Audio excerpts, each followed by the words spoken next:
15 years had passed since the ink dried on our divorce papers and my ex-wife walked out of my life. The separation had been ugly, bitter, and final. Or at least, I believed it was. We cut all ties, no calls, no apologies, no explanations. I buried her memory under years of work, routines, and distractions, convincing myself she was just a closed chapter best left untouched. Then, on an ordinary evening, everything changed. My phone buzzed with a message that made my hands freeze mid-air. The name glowing on my screen was one I hadn't seen in over a decade, hers. For a second, I thought it had to be a mistake. Maybe a scam. Maybe a wrong number. But no, the name was unmistakable. My heart pounded with dread and curiosity as I opened the message. It was short. Too short for the storm it carried. "We need to talk. I've kept something from you all these years." That was it. No greeting, no explanation. Just those words, hanging heavy like a loaded gun. I didn't reply right away. My mind spiraled back to the end of our marriage, the lies, the screaming, the night she never came home. Was this her way of finally admitting what I had always suspected? That she'd been unfaithful?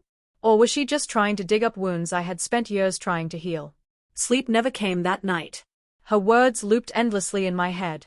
"I've kept something from you. What could possibly still matter after 15 years? And yet, even through the anger, a small part of me cared. A part that still wanted to understand why things ended the way they did. Maybe this was my chance to finally get the answers I never received.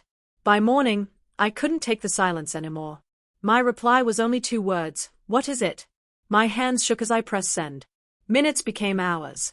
Hours stretched into an entire day before her response finally arrived.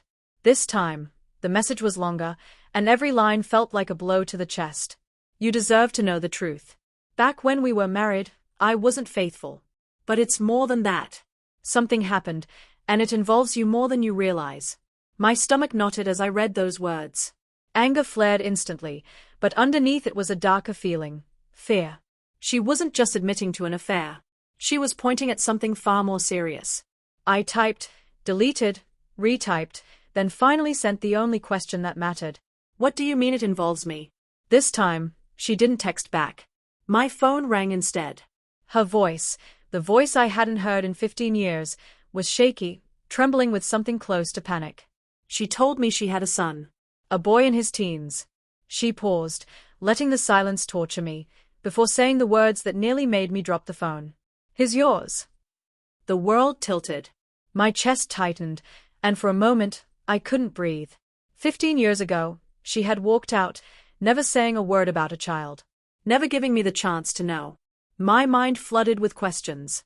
Why had she hidden this from me? Why had she stolen those years? I wanted to rage, to curse her for robbing me of fatherhood, but instead, I sat there frozen, replaying the image of a boy out there who didn't even know I existed. Through tears, she tried to explain. She said she'd been terrified back then. That her affair made everything complicated. That she wasn't sure who the father was until later. And when she did find out, she convinced herself it was already too late.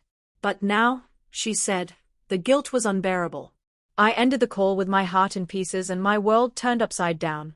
After 15 years of silence, I had just learned I was a father. A stranger had been calling another man dad, while my own blood, my son, grew up without me. Her confession left me speechless, but also standing at a crossroads.